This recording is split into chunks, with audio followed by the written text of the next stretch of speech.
मंडळी, श्री स्वामी समर्थ. उद्या वार सोमवार, उद्यापासून घटस्थापना म्हणजे नवरात्रीला सुरुवात होणार आहे. अनेकांच्या घरामध्ये घटस्थापना होणार आहे, अखंड दिवा लागणार आहे. त्यासोबत रोज त्यांच्या घरामध्ये दुर्गा सप्तशतीचं पठण होणार आहे. मग आपल्याला जी आपली कुलदेवी आहे ती आपल्यावर नाराज होऊ नये, आपल्या घरातून निघून जाऊ नये, यासाठी ज्या एक वस्तू आहे ती चुकूनही कुणाला द्यायची नाही. ती वस्तू कोणती?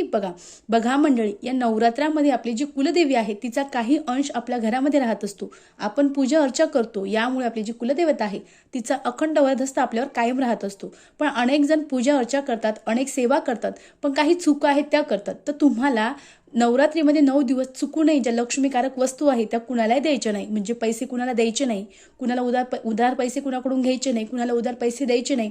यासोबत धने कुणाला द्यायचे नाही. ज्या लक्ष्मीकारक वस्तू आहेत म्हणजे साखर सुद्धा आपल्याला चुकून कुणाला द्यायचे नाही. तांदूळ सुद्धा घरात सुख शांती समृद्धी आणते, त्यासाठी तांदूळ सुद्धा कुणालाही द्यायचे नाही. यासोबत सगळ्यात महत्त्वाचं म्हणजे कुणालाही न चुकता या दिवसामध्ये जी हळद आहे ती हळद सुद्धा आपल्याला कुणालाही द्यायची नाही. यासोबत मीठ सुद्धा तुम्हाला चुकू नये, या 9 दिवसामध्ये कुणालाही द्यायचे नाही. अगदी साध्या या सोप्या गोष्टी आहेत, याचं पालन तुम्हाला करायचं आहे. अन्यथा तुम्ही कितीही पूजापाठ करा, पण तुमच्या घरामध्ये कुलदेवता राहणार नाही, ती नाराज होऊन निघून जाईल. श्री स्वामी समर्थ. धन्यवाद.